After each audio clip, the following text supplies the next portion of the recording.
right. What's up, buddy? Arte Agave podcast. Micah, it's good to see you, my friend. How's everything going? Oh, Walter, it's great to see you too. Things are going good, in the whole revel, the Avila movement that we are charging ahead, creating this category or helping create this category and getting people to know about it. Just, always talking about, basically my beautiful, not me, my per se, but our beautiful farmers and distiller in Morelos, Mexico. Yeah, it's amazing. Yeah, and that's what I wanted to talk about first because I'm thinking about it, I'm like, it's not exactly tequila, it's not exactly mezcal, it's an agave spirit, right? I mean, so maybe It- just tell everyone a little bit about what exactly that is. okay, so it's an agave spirit, but people need to know that all agave is an agave spirit. I mean, Correct. you know, all agave spirits are a mezcal. Mm, Tequila is one of those agave spirits, and yep. it was just first to the market, first to the general public. It is the alpha of agave spirits, and then the next one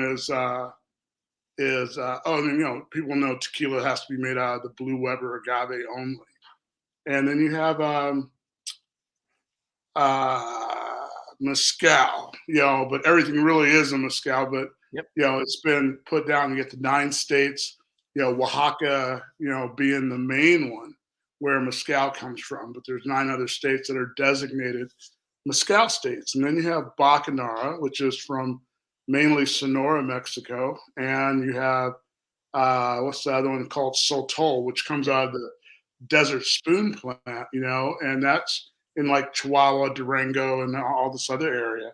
And sometimes you can see it in Texas and stuff. And and then what this is this is the second smallest state in Mexico, called Morelos, Mm, and it's 100 or about 95 miles south of Mexico City.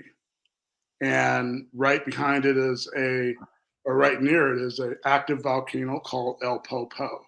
There's a mm, whole another way of saying it, but the short way in the English way, but for me is El Popo, mm. and that's uh that's that's our second Avila with the Okay. name El Popo coming, and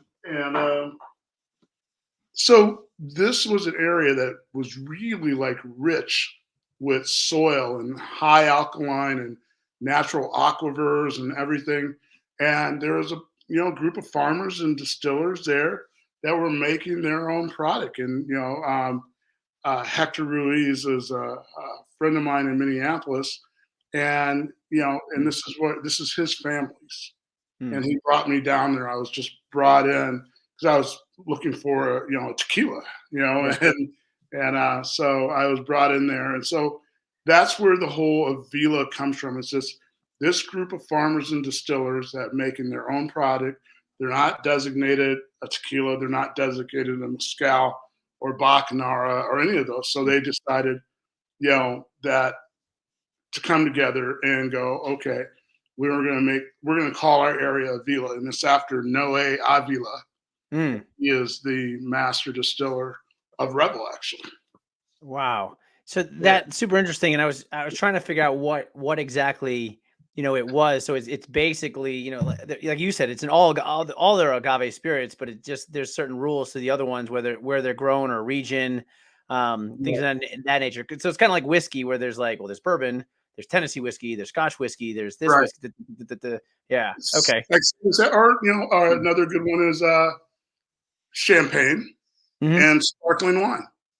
Right. It Yep. has to be from Champagne to be Yep. called champagne. So what we're saying, instead of people go, oh, you're basically a tequila, or you're basically a mezcal.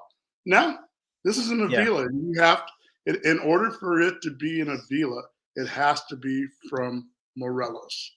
Mm. Can't be from anywhere else in the world Yeah. except for Morelos.